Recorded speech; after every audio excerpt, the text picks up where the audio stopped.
How you doing, YouTube? Matt Massa Beer Reviews back with one of these kind of beers in the form of Other Half Brewings. This is their Misfroots.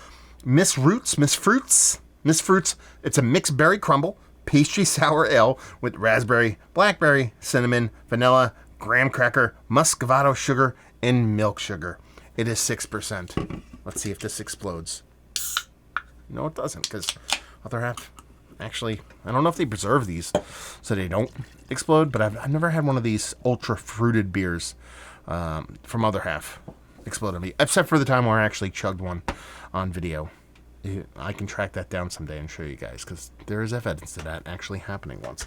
I was actually in upstate New York for a Shelton Brothers Festival and bumped into a gentleman who works at Premier Gourmet up there, Kenny, and he was at a bar, and he was like, oh, dude, he's like, I love the videos, and we started hanging, and he's like, please chug a beer with me, and I was like, fuck yeah, and it ended up being one of these kind of beers. So, anyway, label-wise, that's like what?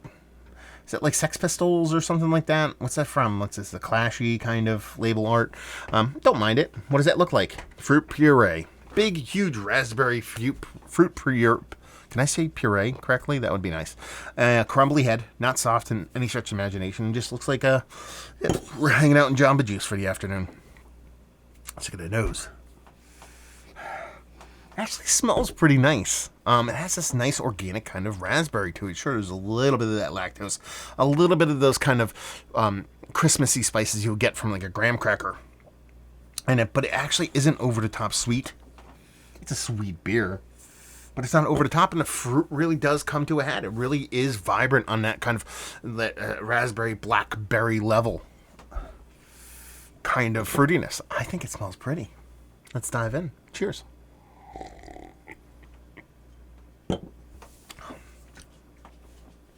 That's delicious. That's delicious. And I'm not going to sit here and be that guy that shits all over this style of beer. I know, it is what it is. And the biggest problem with it, to be perfectly honest with it, is beer. You know, it's not really beer.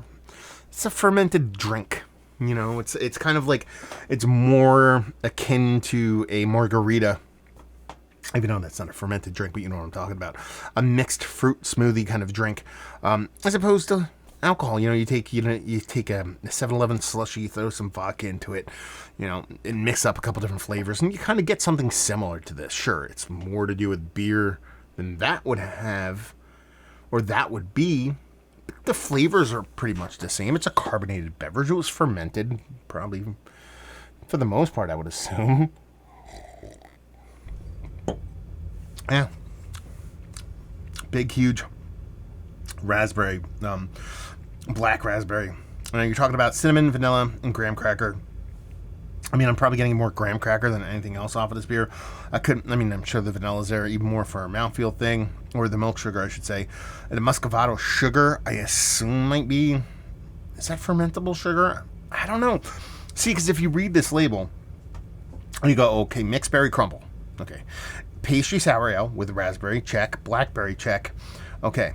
Raspberry, blackberry, fermentable sugar. Vanilla, graham cracker.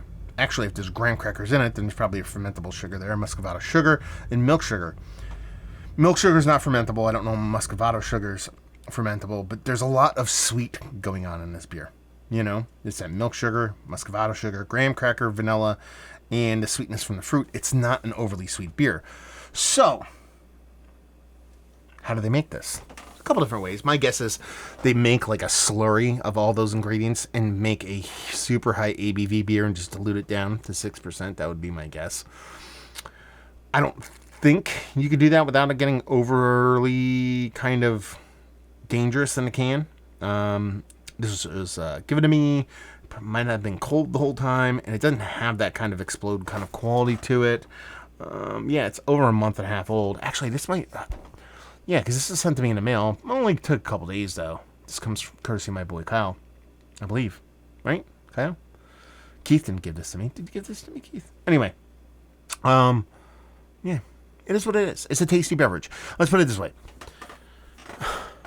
This has more to do with not your father's root beer than beer. You know what I mean? It's more that than actual beer. Is a tasty beverage. Yes, Is it over the top sweet? No. Does it taste like real fruit? Yes. Are a lot of those sweet adjuncts over the top? No. So it ends up being a very pleasurable drink. Just really doesn't hit in any kind of beer category whatsoever for me. I'm not going to hate on it for that, though. I can like it, and I do like it. Let's put it that way. There you go.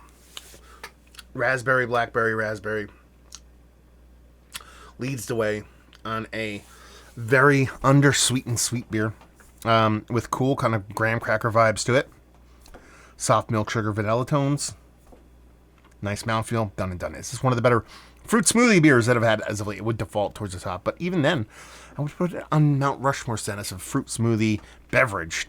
It's a very small mountain, but it's a Mount Rushmore of that mountain, nonetheless. Value and availability, no idea. I don't know what these go for. Please, somebody tell me. And leave you with, if you like what we like this, if you like margaritas and pina coladas and all the Jimmy Buffett songs and fruited beers, you'll like this. So there you go. Another review in the books. Hopefully you guys enjoyed it. Down there if you want to talk about it. Massive Beers. If you want to check me out doing the social media stuff, Beer Massif. If you want to check me out doing the whole podcasting thing, and hopefully you guys enjoyed the review. Hopefully enjoying a little fruit beer right now. Hope to see you next time. Cheers.